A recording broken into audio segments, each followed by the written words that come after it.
Et c'est un jour historique pour la Bourse de Paris. Le CAC 40 qui pulvérise un nouveau record, 7 387 points, plus de 13% de hausse depuis le début de l'année. Bonjour Eric. Bonjour mon cher David. Vous sabrez le champagne? Vous sablez d'ailleurs, écoutez, vous c'est la sablez le fête. champagne, j'imagine, du Cristal Roderer pour fêter ça? Ouais, du Cristal Roderer, voire du Mouette. Ça faisait 1 an, 1 mois et 16 jours qu'on attendait ça, qu'on attendait donc ce record historique sur le CAC 40. Eric Lewin, rédacteur en chef, je le dis, des publications Agora. La question qu'on se pose évidemment, c'est jusqu'où tout ça peut aller. Moi je me dis, mais c'est quoi le news flow dans cette affaire qui justifie de continuer d'aller plus haut? Parce que moi j'ai beaucoup d'experts qui passent sur ce plateau et des gens qui sont loin d'être sots, qui me disent quand même tout ça va quand même très vite et le potentiel de hausse, il n'en reste plus beaucoup. C'est vrai que 13% depuis le début de l'année, personne n'aurait misé sur ce scénario-là en début d'année. Alors il y a plusieurs raisons. La première, la réouverture de la Chine. Plus oui, mais on le sait déjà, ça, Eric, on le sait, on en parle depuis un mois déjà. Non, il y a des injections. Oui, mais il y a des injections dans le système financier également pour faire face, vous savez, à tout ce qui est l'afflux de demande de crédit post-Covid. N'oubliez pas, mon cher David, que le taux d'épargne en Chine, c'est 33,5%, que les autorités veulent faire de la consommation le support de leur économie et que la consommation, c'est simplement 38% du PIB, alors que c'est par exemple 55% en France et 70% aux USA. Alors ça vous convient pas, vous dites oui, on le connaît, c'est nul. Ok, alors je suis d'accord. Deuxième élément, au sujet de l'inflation, il est évident quand même qu'on a une inflation qui tend à diminuer. Je vous rappelle qu'en juin de l'année dernière aux États-Unis, on était à 9,1%. On est maintenant sur des niveaux de 6,4%. Vous allez me dire oui, mais on attendait 6,2%. C'est vrai, mais le mois d'avant, c'est en décembre, on était à plus 6,5%. Donc on se rend compte qu'il y a une détente du côté de l'inflation, avec une économie qui se porte bien. Vous avez vu hier que les ventes de détail, plus 3%, c'est plutôt pas mal. En Europe, on se rend compte également, vous avez pas mal de voix qui disent que finalement, l'inflation est en passe d'être maîtrisée. Il y a eu hier notamment le gouverneur de la Banque d'Espagne qui est membre de la BCE. Et puis sur les taux, on se rend bien compte que ça ne monte plus tellement sur les taux longs. On est à 3,77 sur le 10 ans américain. Quand même, pardon, voir les marchés actions monter et les marchés obligataires aussi, 3,80 sur le 10 ans américain, ça monte quand même, hein. Non, mais ça monte très peu, David, franchement. C'est vrai, attendez, on était il y a un mois sur le 10 ans américain, on était sur des niveaux de 3,55, on se retrouve sur des niveaux de 3,77. Franchement, c'est pas une forte tension sur les taux. Enfin, je veux dire, non, mais il n'y a pas de détente sur les taux, il n'y a pas de détente. Mais on n'est pas dans. Je vous rappelle quand même que le plus haut sur le 10 ans américain sur 12 mois, c'est 4,34. Ouais.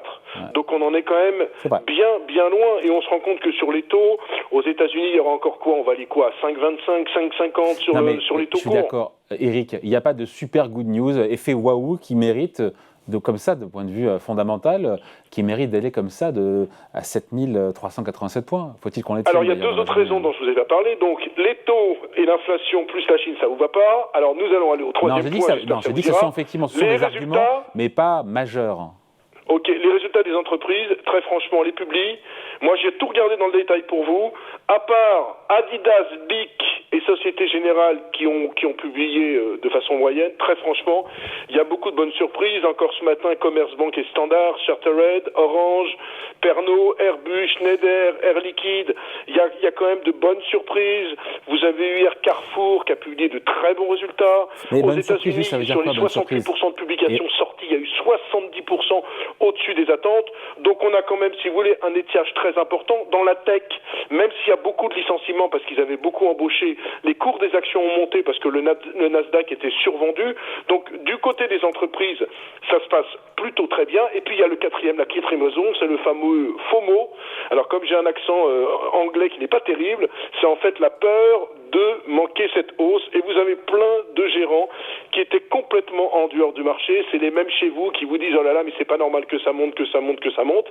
Et donc, qu'est-ce qu'ils font ces gérants? Eh ben, ils achètent parce qu'ils sont pas tellement investis dans le marché. Et donc, c'est la quatrième raison qui peut expliquer cette forte hausse. Alors maintenant, David, que faut-il faire? Moi, j'ai envie de dire qu'on devrait prendre un petit peu ses bénéfices, mais enfin, pour tout vous dire, et je fais mon mea culpa, je dis ça depuis 7000 points. Donc, c'est vrai que j'ai pris, si vous me permettez l'expression, 350 points dans la gueule avec cette idée. Moi, non, pour être un peu sérieux, je considère que le CAC se paye quand même 14 fois les bénéfices au cours actuel. On devrait quand même assister à des vagues de prise de bénéfices, mais j'ai envie de vous dire quand même une chose, c'est qu'en fait, la hausse, c'est vraiment le CAC 40, parce que quand vous regardez les indices small et mid, le CAC doit faire plus 13, plus 14, sur les small et mid, on est plus 6, plus 7. Donc la hausse, c'est vraiment sur les grosses capitalisations qui ont publié de bons résultats et qui ont finalement séduit les investisseurs. Mais oui, il devrait y avoir une consolidation. Oui, ça fait énorme, 13% en 6 semaines, mais il reste quand même certains dossiers qui peuvent être intéressants. Je pense à une société comme Carrefour, par exemple. Je pense que BNP Paribas n'a pas dit son dernier mot. Je pense que du côté des banques, Crédit Agricole également est intéressant. Je pense que l'air liquide, il y a encore une dizaine de pourcents à gagner. Ce que j'ai envie de vous dire, c'est qu'à part le luxe, qui est très cher, on ne peut pas dire quand même que les valeurs du CAC soient surévaluées. Bon, et donc un CAC qui va en direction des 7500 points, même si vous appelez depuis à 7000 points, est-ce que ça se calme un peu? Ça ne serait pas déraisonnable, irrationnel? Ou on entrerait dans l'exubérance? De même que ça ne serait pas irrationnel si on allait à 6008. C'est-à-dire que moi je pense que si vous n'êtes pas investi, c'est trop tard pour prendre la hausse en marche. Si vous êtes investi, je pense que vendre par exemple 30 à 35% de votre position au cours actuel, ça ne serait pas une bêtise. D'accord? Et si on va à 7005, 7006, revendre encore 15% de façon à rester investi à 50% en action. Si on raisonne dans ce cas-là. Vous voyez ce que je veux dire? Mais je ne prendrai pas le train de la hausse aujourd'hui parce que c'est vrai que ça commence à faire beaucoup. Et c'est vrai que je rejoins un petit peu vos raisonnements initiaux, David. C'est que c'est vrai qu'il n'y a pas tellement quand même, je vous ai donné les 4 raisons, à part peut-être les résultats et la peur de manquer la hausse, il n'y a pas de raisons majeures qui font que, parce qu'il reste encore des incertitudes sur les taux, il reste encore des incertitudes sur l'Ukraine-Russie, il reste des incertitudes sur ce problème géopolitique. Pour l'instant, on en ricane un peu les ballons entre la Chine et les États-Unis, donc il y a quand même beaucoup d'incertitudes. Donc oui, on a besoin de souffler sur les marchés financiers, j'ai l'impression en ce moment. Allez, point de vue signé Eric Lewin, rédacteur en chef des publications Agora. Merci Eric. Merci David, salut. Ciao.